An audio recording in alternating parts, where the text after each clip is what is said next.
Hello and welcome to the Sexient Being sessions. Today we're here to talk about exquisite dominance. So, if you want to learn more about how to show up as a Dom, if you're in the scene of BDSM and kink, or just more as a leader within your relationships, then stick around and we're going to talk about how you can start moving towards that more for yourself, or identify certain traits that may not actually be serving in you being this great dom or you being this great leader, so so you can create those spaces within your relationships. You'll have to excuse me, I have a little bit of a catch in my throat today.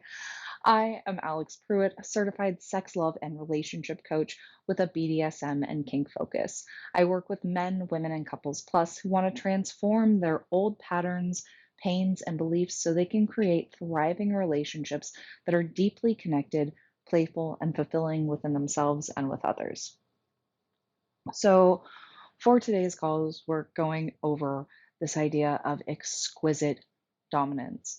That so much of the time, men especially can be seen as needing to take this lead, be the forward thinker, the dom within relationships. And I want to say from the research I've done over the last handful of years, while there can be some good examples of these states of leadership and dominance in relationships, there's also a lot of very toxic examples that get portrayed in many different ways. When it comes to the realm of sexuality, a lot of this gets conveyed through porn, but it can also come through other forms of media like movies and music. It can also come from what you got to observe, like through your family or other adults who are around you when you were a young child, and what was made normal for the ways we treat others or for how those people were stepping into these forms of leadership within their relationships. It can also come very highly from our peer groups, right? Especially when like people are in high school and usually starting to explore their sexuality or their body as a sexual being. You get a lot of input from your peers, and while they are just going with what information they have, a lot of that information can be based on myth or pretty far off from what actually leads to great dominance, great leadership in those spaces. So let's get into it. To start, we're going to go through some of the toxic traits I've noticed, and we can label this as toxic dominance or toxic masculinity.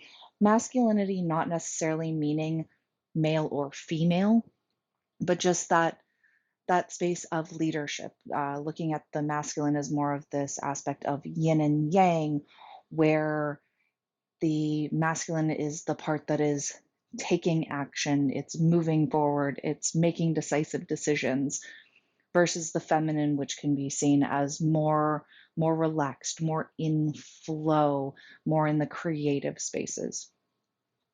So the first number one that I want to list off here is that dominance is not actually about controlling anyone else. There are many examples within our society where it gets portrayed as having control over someone else, or that you are greater than and somebody else is less than you. That falls into toxic dominance.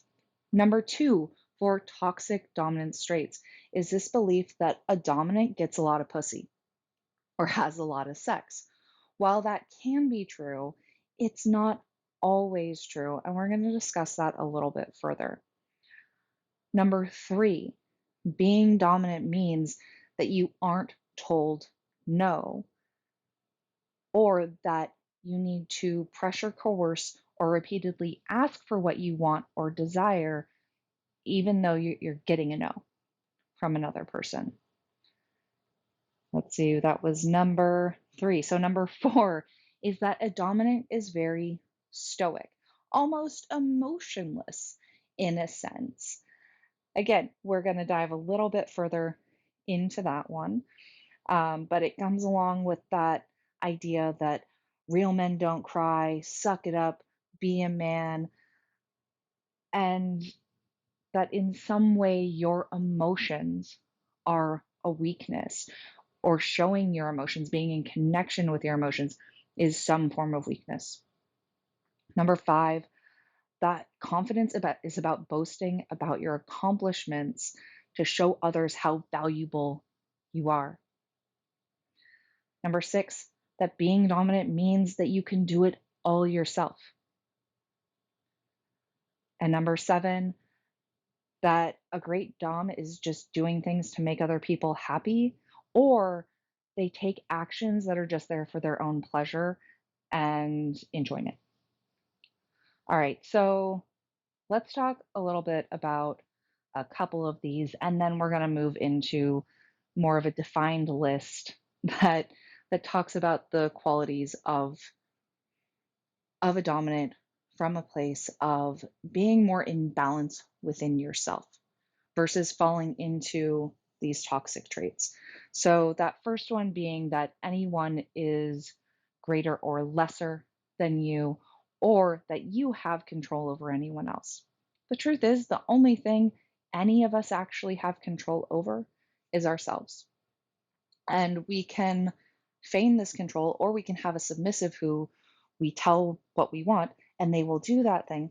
Hopefully, that is based in predetermined negotiations, that is what that submissive wants to be experiencing. But there are many ways this shows up in relationships in very toxic ways.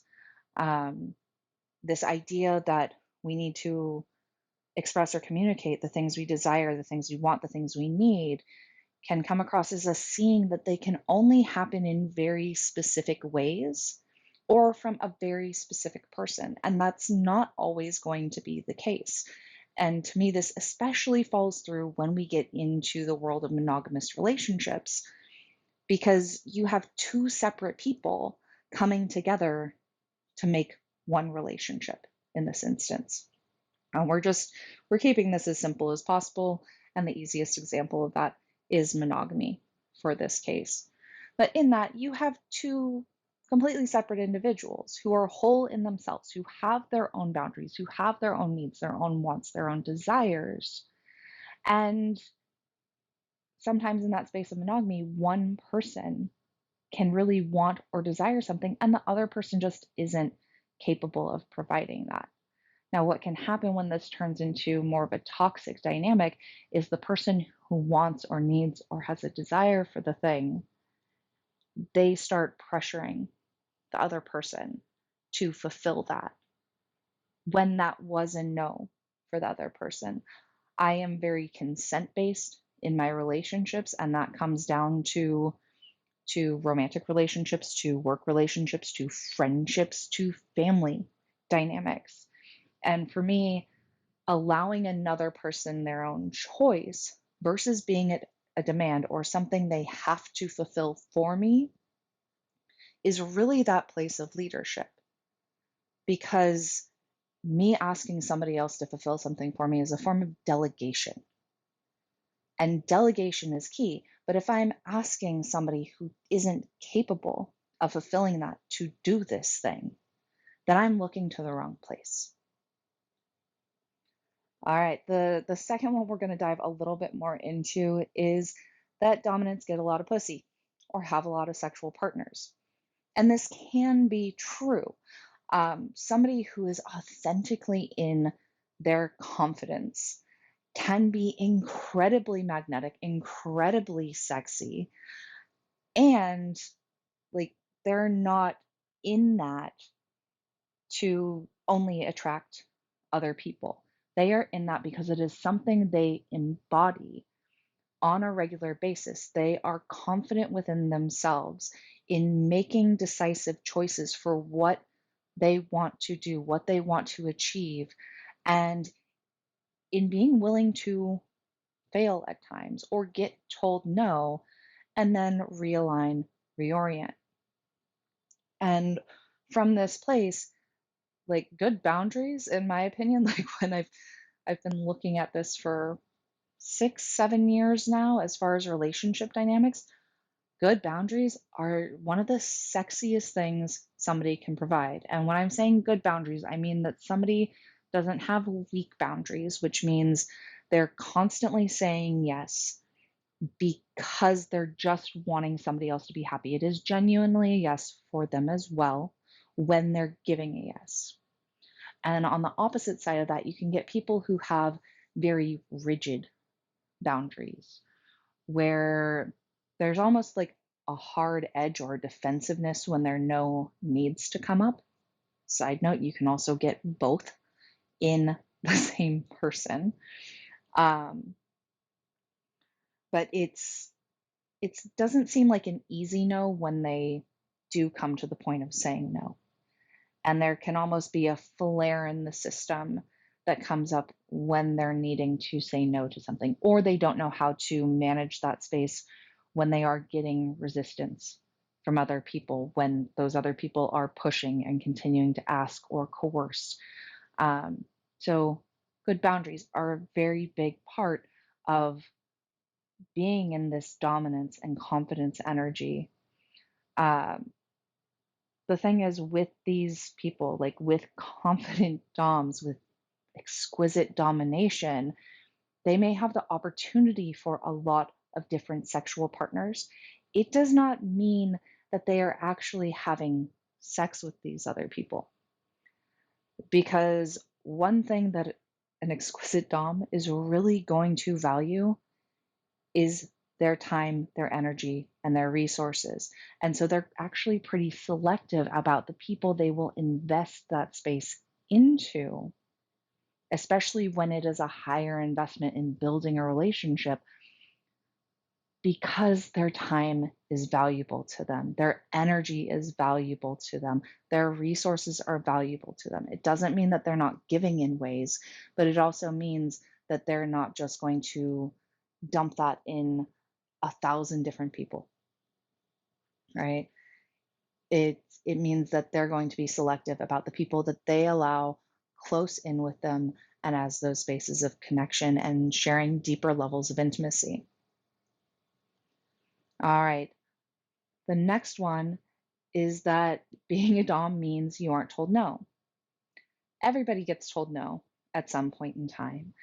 And in that, a great Dom, an exquisite Dom, can take a no with grace.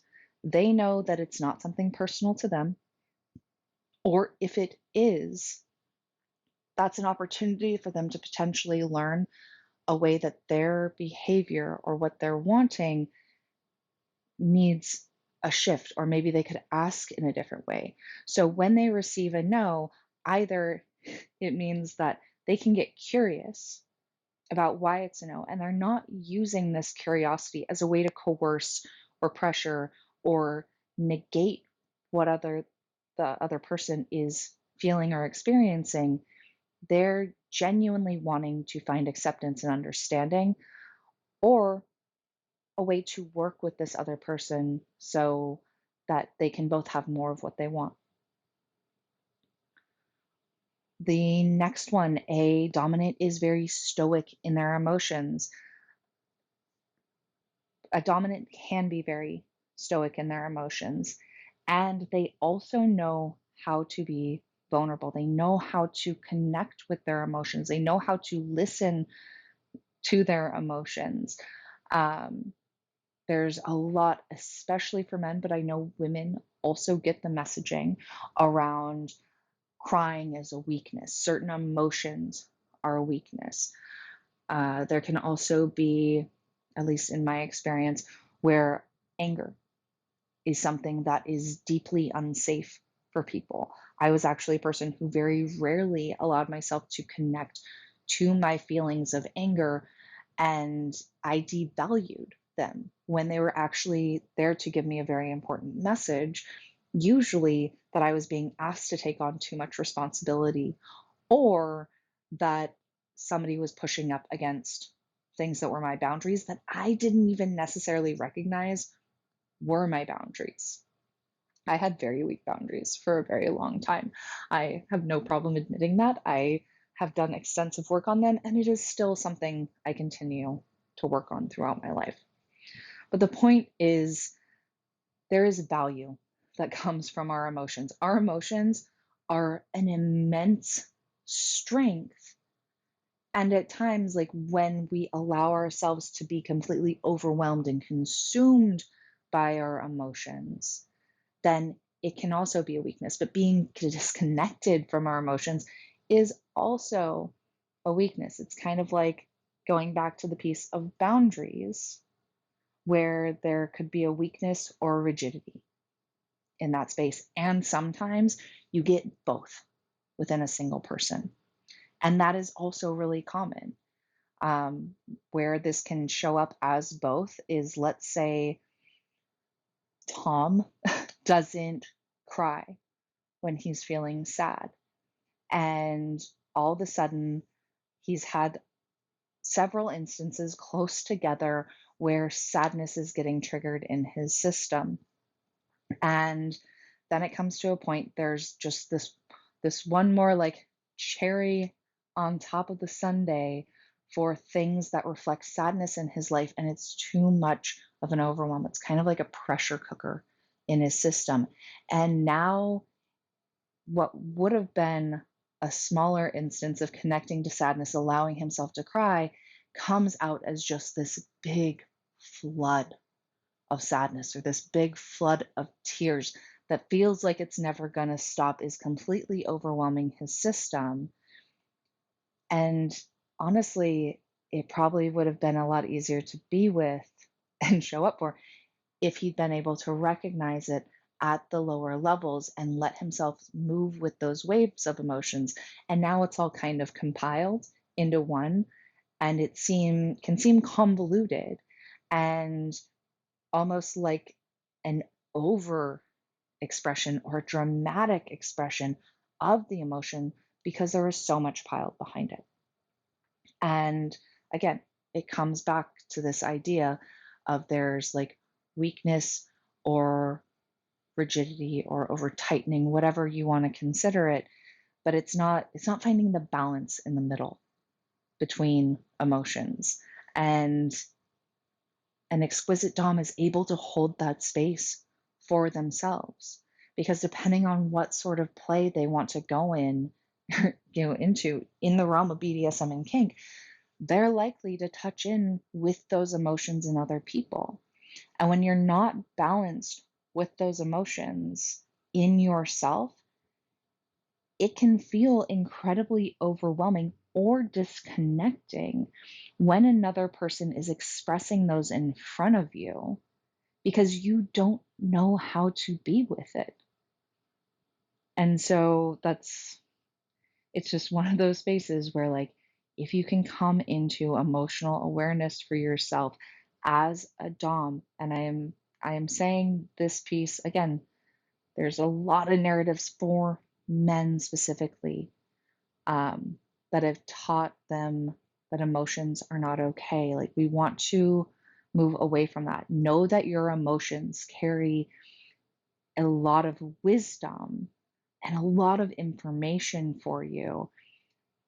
And they're very deeply rooted and connected to your intuition, to your primal being, and being able to navigate the world and have trust in yourself, because your emotions come from this very core place that is trying to help you survive. All right, enough about emotions for now. Let's get on with our list. Um, confidence, or that confidence is boasting about your accomplishments to show others how valuable you are. Typically, when something is valuable, it's not highly boasted about, and people can get this confused. There's nothing wrong with celebrating yourself, and there can be, again, the kind of toxic side of that, where it's like you're trying to prove your worth, you're trying to prove your value. Somebody who is in their exquisite dominance just knows their value. They don't need to prove that to anyone else. They accept their value within themselves. They know their worth, and they're able to bring that forward without talking about it in great extent or needing to have it constantly validated by the world outside of them. And that can come down to many different things. I always think of like high school locker rooms where there's guys in movies talking about all their sexual exploits and like girls they've like hooked up with, um, finances, just like needing to brag about those, about again, it's coming back to these very root chakra linked aspects of physical value within the world and trying to show and prove that to other people. Uh, Authentic confidence is not about boasting. Again, you recognize your own value, you recognize your own power, you recognize your own worth, and you can sit with that. Again, it doesn't mean it's something you can't share with the world. It just means that you don't need that validation from the world around you either. Uh, Kind of touched on this earlier. The next one is being dominant means that you are the most or are the most powerful and that others are weaker or somehow less than you are. Or vice versa, that you see others as being more dominant, more powerful. This comes back to the aspect of control. You only have control over you. And in that, you are no greater and no less than anyone else.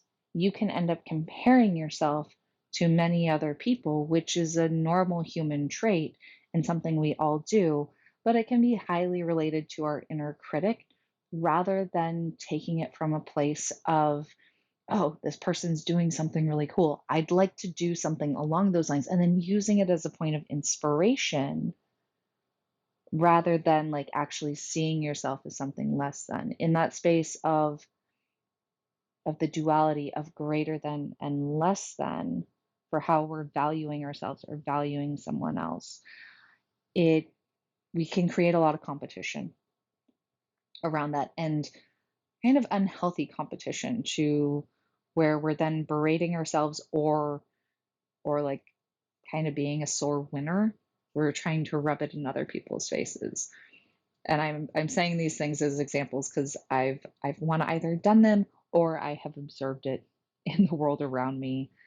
And sadly, a lot of that behavior has shown up in males I have known, and it's quite fascinating, especially when you get two males who find themselves to be quite dominant. They identify as doms, and they're kind of going through this like story competition of one-upsmen of who who had it worse, who did it better, who did it greater. I get it's really fascinating to sit and observe those dynamics. All right, the next one, that being dominant means that you do it all yourself. A great dominant, a great leader knows that they are able to delegate tasks, to delegate power, to allow somebody else that thoroughly enjoys doing something to take on that role. They can hand over that ownership of that power to let somebody else take it on. Again, a dominant, a great leader knows that their resources, which time, energy, finances, all of those things are resources, that they only have certain amounts available to them. And especially when it comes to their time and their enjoyment of what they are getting to do and experience, that they don't need to spend the time on the thing they don't enjoy, especially if somebody else genuinely enjoys it and is going to be happy to take on this task for them. So again, you are not the only one taking responsibility as the dominant. This can be a a really hard shift, especially when you're a person who likes to maintain control. But it means coming to these spaces where you know that you can ask for help. It means you also know you can ask for help, and if you get a no from that person, it doesn't mean you can't find that help in a resource somewhere else. The last piece, a great Dom does things that just to make other people happy, or they're just taking action for their own pleasure and enjoyment. When you are showing up in the dominant role in a relationship, in a family unit, at work, you aren't just giving everything over. Again, this comes back to this idea of where you're investing yourself, where you're investing your energy. You're not just doing all the things to make everybody else happy. And at the same time, you're not just doing it for your own pleasure and enjoyment. That dominant, that leader is looking out for the group as a whole, which means they also have conversations with the group. They ask for feedback. They ask for input and insight because they know that these other people within their group have incredibly valuable information and incredibly valuable resources that can help them be a better leader so that they can lead from this place of sovereignty, having their own power, and allow others to also be within their own power as well.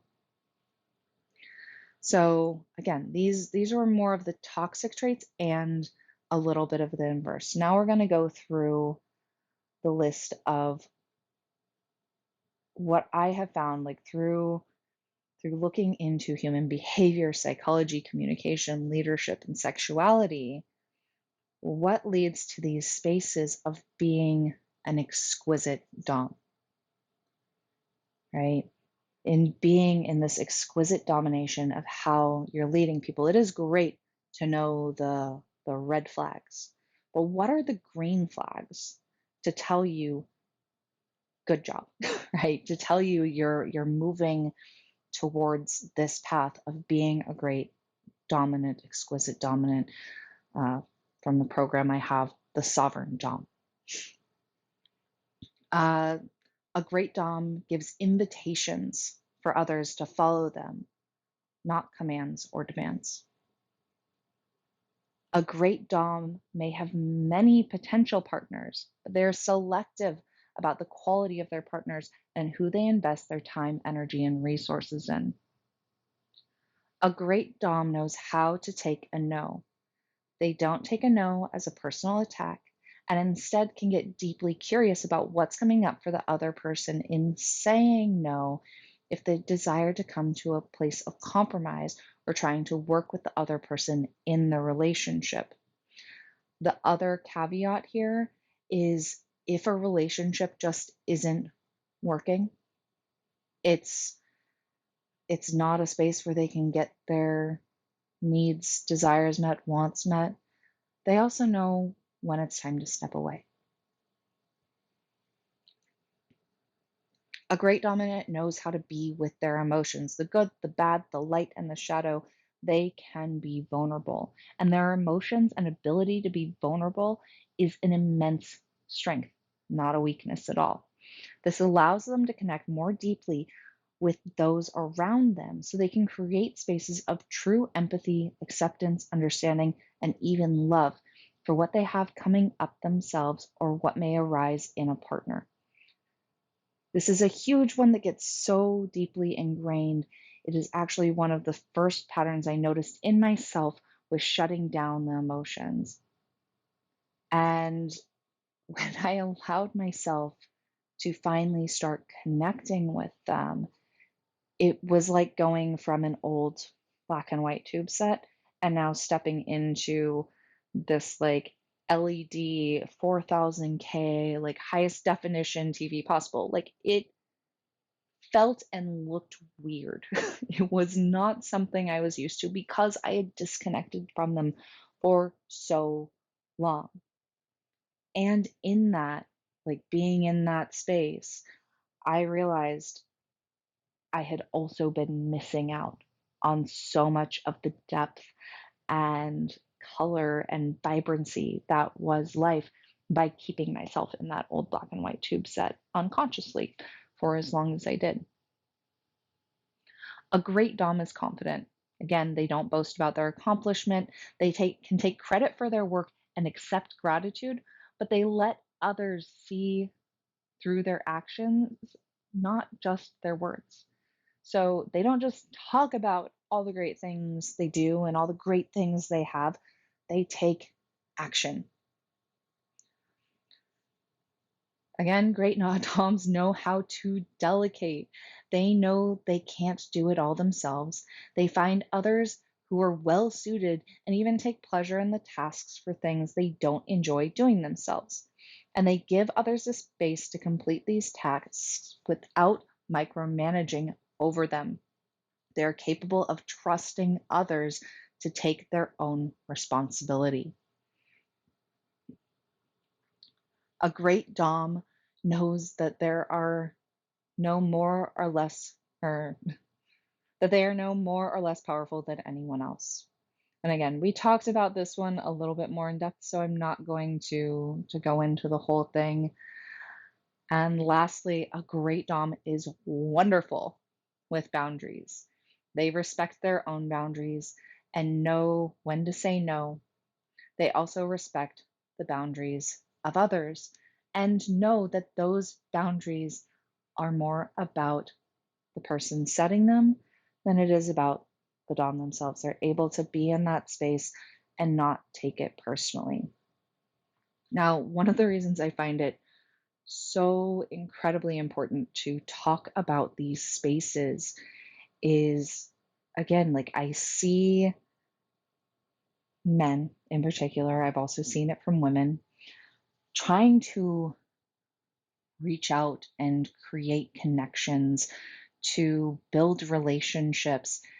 And they do it in such toxic ways that either one is going to repel a lot of partners to where they're not able to create the connections and relationships they're desiring to actually meet their needs and desires and wants, or the way they're behaving, the types of partners that they're going to call in are in a very similar state of toxicity as they are.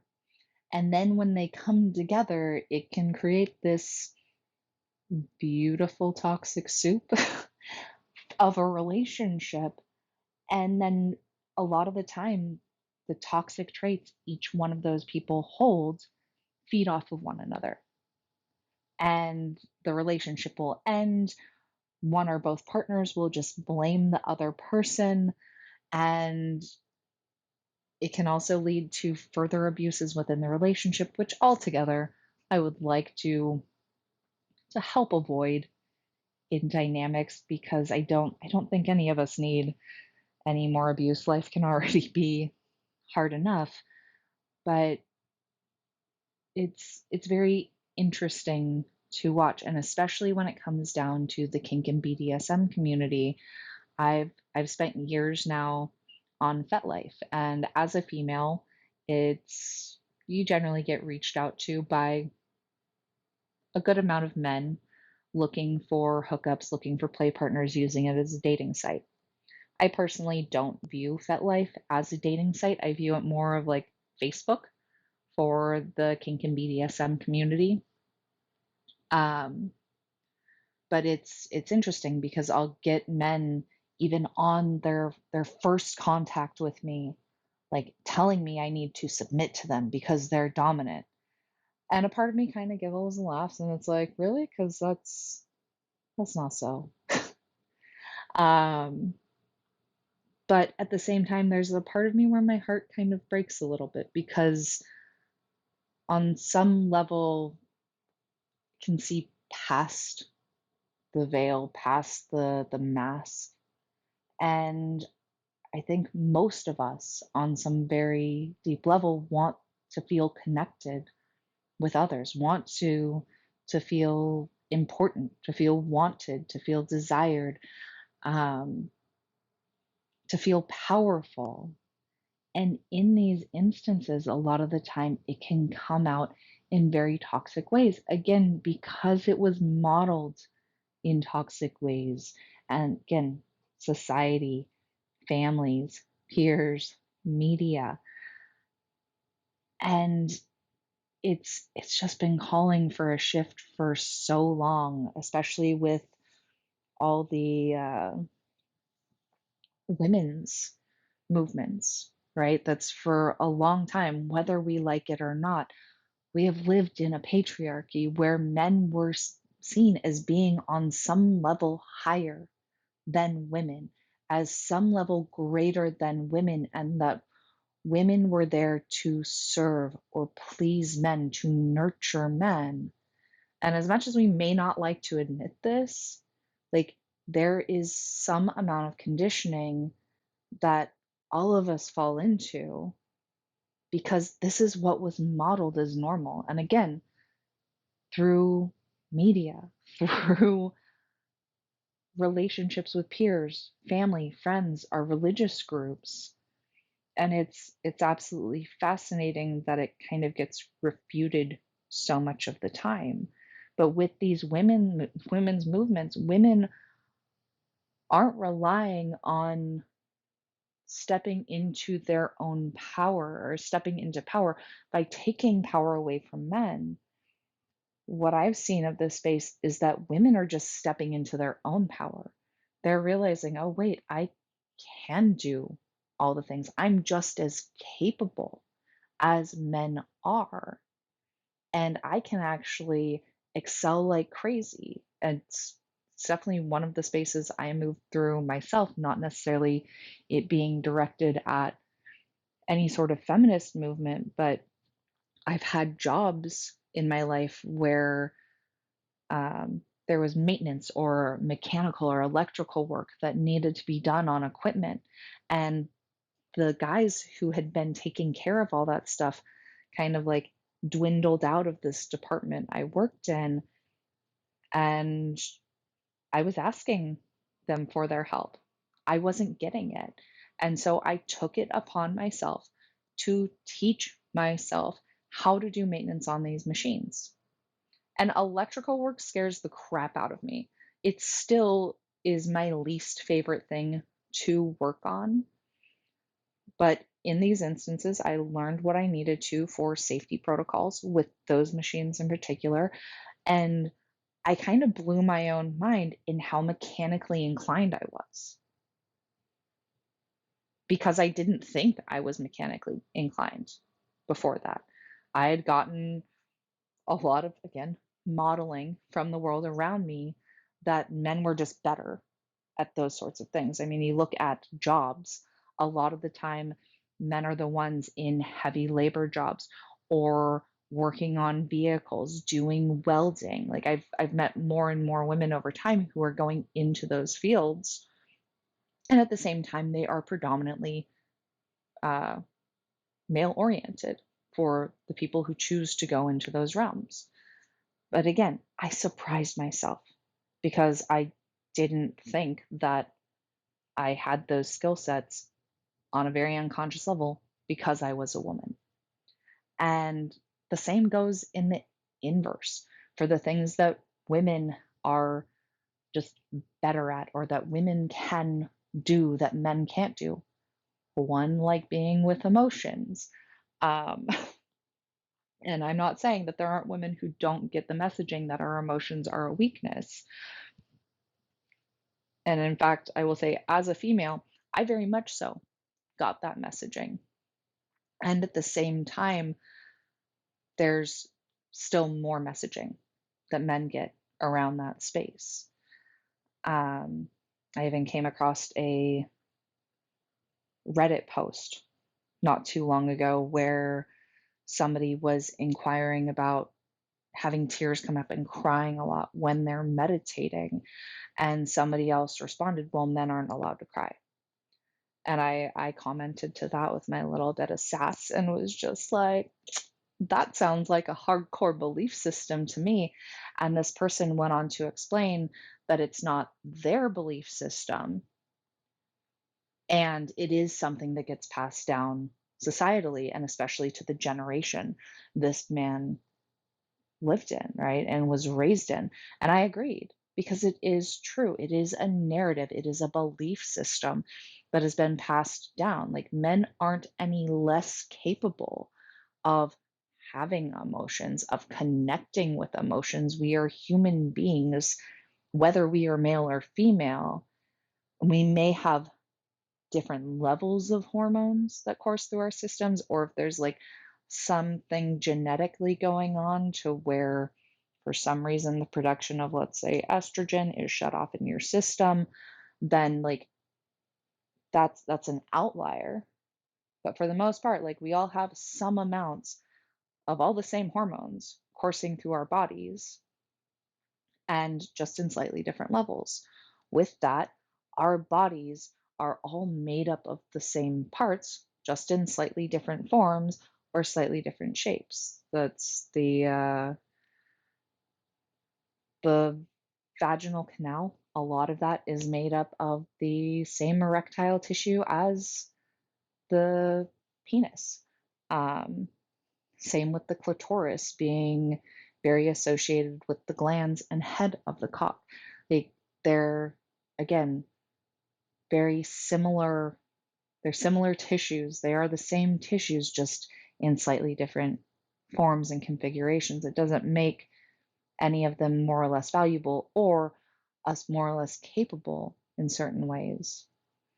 So it's something to keep in mind, especially when it comes to the emotions. And again, if you look through my content, if you look through my Fet life, through what I post on TikTok, um, through a lot of the courses I have, a lot of it's coming to emotional awareness because I see this as a big lens that we have turned off and got pushed away for whatever reason in history as being seen as a weakness. And again, it is very deeply related to some very high strengths. The same goes with these other areas that have gotten modeled as being dominance when they aren't, they're literally the opposite of what equals a great dominant, which is kind of funny because it leaves people feeling so misaligned and so out of their power unless it relies on somebody else, that validation from the outside world. So I'm curious for you listening now, what is one area that you see for yourself where you could improve your dominance or leadership in relationships? And I want to invite you to comment that below. The second question, and you can also comment this, is where are you kicking ass? Like, where are your green flags? The second list is the green flags of being in this exquisite dominance. Where are you kicking ass at being in your exquisite dominance? And there's no shame, there's no judgment, whatever it is for either one. It's just about you giving yourself the space to notice where you're showing up in ways that are serving you towards moving towards these types of relationships, how you show up in your relationships versus showing up in ways that aren't actually serving you to create what you want. And I think that's it for now. If anyone is interested in exploring this further, then I really want to invite you to go pop down into the description. There's a link there. And there's a couple options here. If you know that you want more guidance around stepping into your dominance, your leadership in relationships, then go ahead and click the link and book a free discovery call. On the free discovery call, we'll just have a chat, see where you're at, what it is you're wanting to move towards, what some of those hurdles are, and then see if we're a good match for working together. If we're not, that's also perfectly okay. And we can find you other resources that can help you get to where you want and help you along your own journey and along your own path into stepping into this leadership and dominance role within your relationships. The second piece, if you're like, I don't know, this interests me, and I I don't really want to hire a coach right now, no worries. There's a free email list for the Sovereign Doms, and I really want to invite you to go over and join that.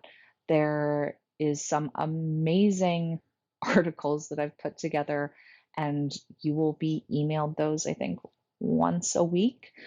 Um, but it's going to contain a lot of really great information for you moving forward, creating deeper understandings of yourself and how you can show up in different ways to create these sorts of spaces within your relationships, again, within yourself at the core of it. And then the last piece is a follow, subscribe, like the more you interact with creator content, the more the algorithms will put it out there for other people to come into, to join. And believe me, there's a lot of people in the world who can use this information. And that's why I show up week after week putting this out here. Other than that, until next time, it was a pleasure to have you join me today to talk about the exquisite domination realm. Next week, we are going to be back with getting into BDSM. So, if you are a newcomer to the world of BDSM and kink, you will want to join for the next episode because there will be so much great content for you getting into exploring this world in a safe way, hopefully avoiding many of the pitfalls I came across as I started to explore this world and just getting into the delicious play that is kink and BDSM. All right, have a great one.